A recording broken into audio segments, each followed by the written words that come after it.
Boa tarde, meus irmãos. Que a paz de Jesus esteja conosco, nos alcance a todos nesse momento. Então, dando continuidade ao nosso estudo do Livro dos Espíritos, nós paramos na questão 9 e hoje iniciamos, então, no subtópico Atributos Divinos, com a questão 10. E Kardec pergunta assim aos espíritos: o homem pode compreender a natureza de Deus? E os espíritos respondem: não, falta-lhe para tanto um sentido. Então nós sabemos que esse sentido ele vai se desenvolvendo com a nossa evolução espiritual, que nós não temos realmente neste momento o alcance. Mas esse alcance já foi pior, né? Nós já tivemos muito menos esse alcance.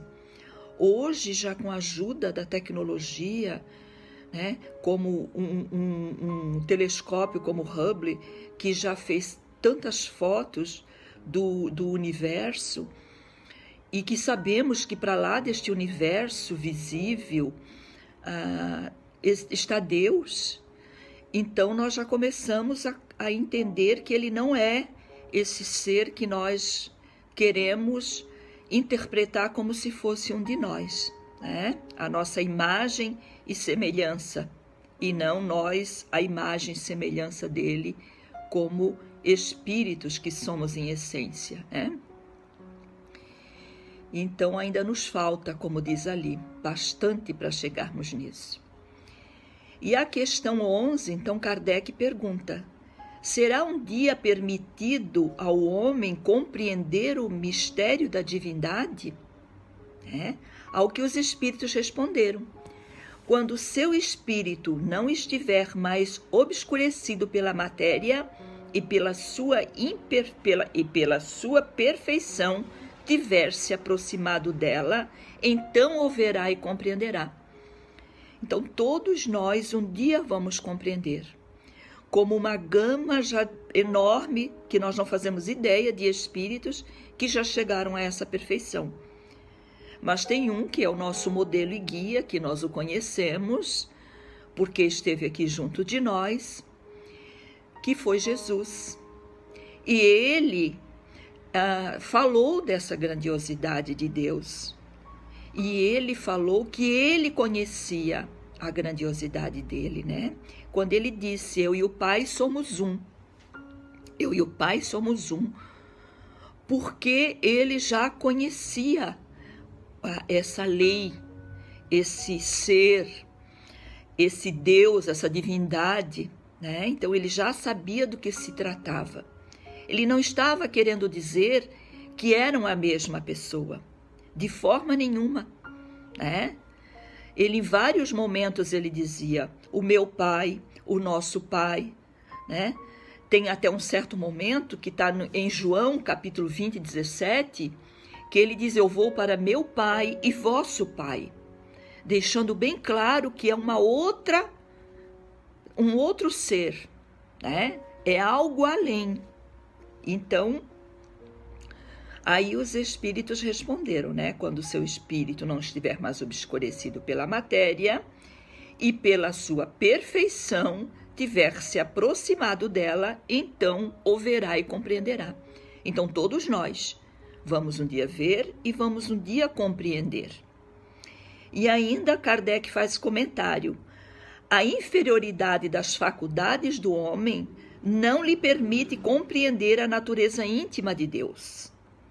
Na infância da humanidade, o homem o confunde muitas vezes com a criatura, cujas imperfeições lhe atribui, né? E nós vamos, né, atribuindo um mundo de imperfeições a ele. Que ele castiga, que ele é mau, né? Ao mesmo tempo que dizemos que ele é a perfeição, mas ao mesmo tempo que ele está como se ele tivesse ainda as vicissitudes que nós temos, as paixões que nós temos, né? De desejar vingança, de desejar o mal. Deus não pode, nós não podemos o colocar assim, como botar nele as nossas imperfeições, né?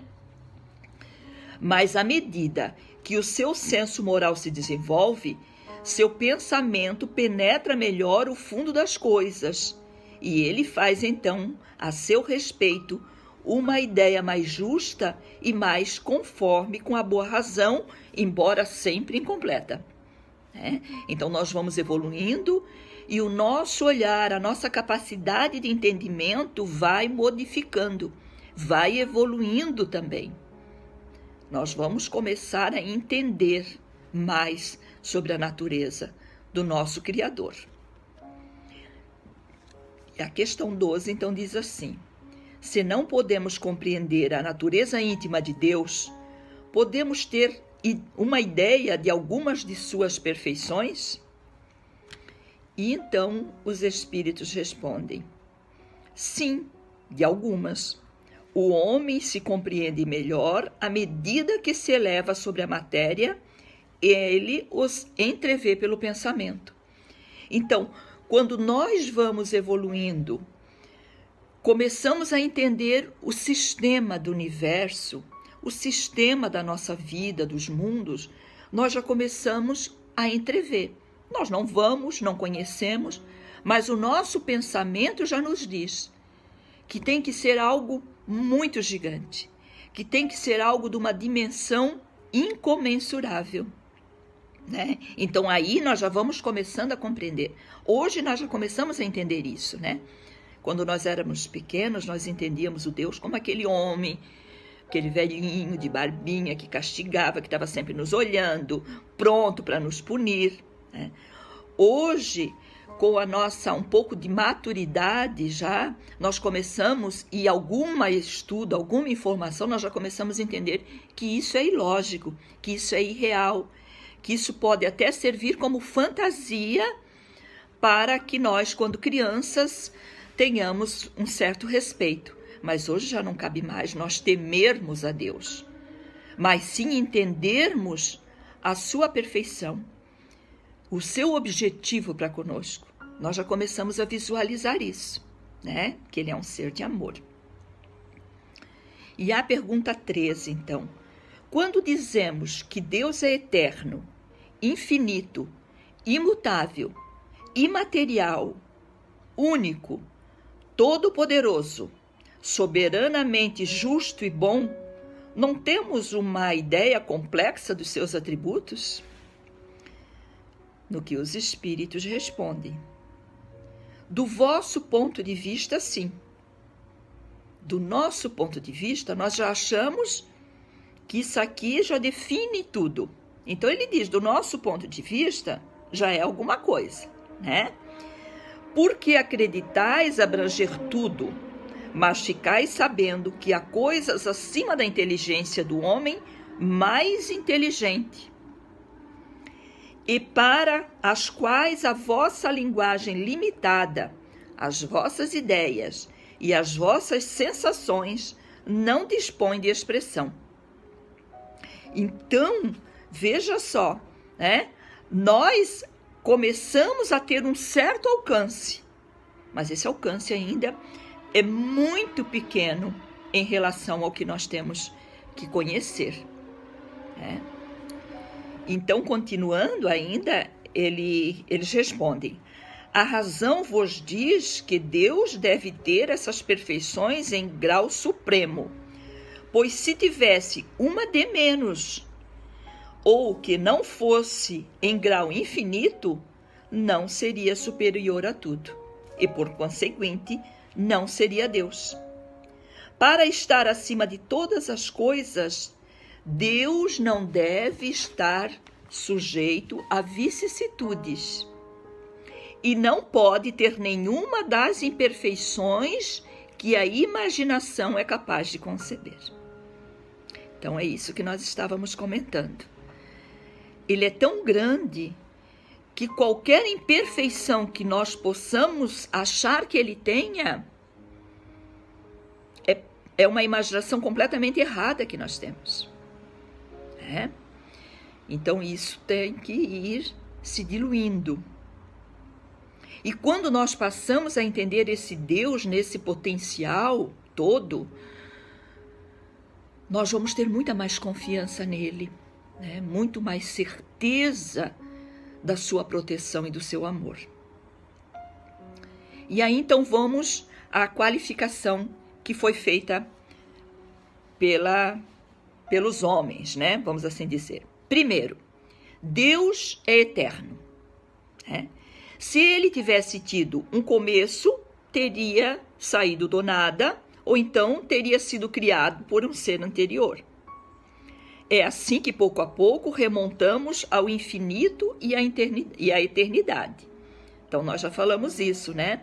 No primeiro dia do nosso estudo. Remontamos ao infinito e eternidade. Nós não sabemos o que é infinito e não sabemos ainda o que é eternidade, né? Então, Deus é eterno, mas nós não entendemos ainda isso. Mas sabemos que o é. Se ele não fosse eterno, e ele é o que criou tudo, todo o universo um dia deixaria de existir, né? Porque ele também vai deixar de existir. Então ele é eterno e vai estar sustentando esse universo sempre. Planetas morrem, perdem a capacidade de vida, mas outros estão nascendo todos os dias. Já foi até filmado pelo Hubble um universo onde é o berçário dos planetas. Olha que coisa maravilhosa, né? Então nós sabemos que o nosso planeta Terra um dia vai se acabar. Não sabemos ainda quantos bilhões de anos, mas ele vai se acabar. Todos têm começo e têm fim. Ele não. Ele é eterno. Deus é eterno. É imutável. Se ele estivesse sujeito a mudanças, as leis que regem o universo não teriam nenhuma estabilidade. Claro. Hoje eu não estou bem. Hoje eu vou brincar de destruir planetas. Já pensaram nisso, né? Hoje eu estou meio depressivo. Deixa que o sol não nasça por um mês, não apareça, fique escuro, vamos assim dizer, né? Porque ele não tem como não nascer, ele está ali, ele é um foco de luz. Mas hoje eu vou apagar a luz dele. Vamos brincar de ficar um mês sem luz. Então não é. Então ele é imutável. Ele não está sujeito a mudanças. É imaterial, quer dizer, sua natureza difere de tudo o que chamamos matéria, pois de outra forma ele não seria imutável, estando sujeito às transformações da matéria. A matéria é mutante, ela se transforma, né? Então, os dois elementos do universo são espírito e matéria, e Deus. Espírito é matéria e Deus. Não é Deus é espírito, não é Deus é matéria. Então, os dois elementos que constituem tudo no universo, espírito e matéria. Essa matéria, nós vamos estudar mais adiante, ela passa por modificações e conforme a necessidade de aglutinação para formar isto ou aquilo, ela está ali, né? E procedendo em vários estados de natureza. Ele não. Ele está acima disso tudo, né? É único. Se houvesse muitos deuses, não haveria unidade de vistas nem de poder na organização do universo. Claro. Já pensaram se tivesse vários deuses, né? Um pensa de uma forma, outro pensa de outra. Um quer uma coisa, outro quer outra. Então ele é único. É todo-poderoso. Porque é único. Por isso ele é todo-poderoso. Não existe ninguém para discutir ideias com ele, né? Se não tivesse o poder soberano, havia alguma coisa mais poderosa ou tão poderosa quanto ele, que assim não teria feito todas as coisas. E aquelas que ele não tivesse feito seriam obras de um outro Deus. Então ele é o Criador, ele é único, ele é eterno, ele é imutável, ele é todo-poderoso e o maior, é soberanamente justo e bom.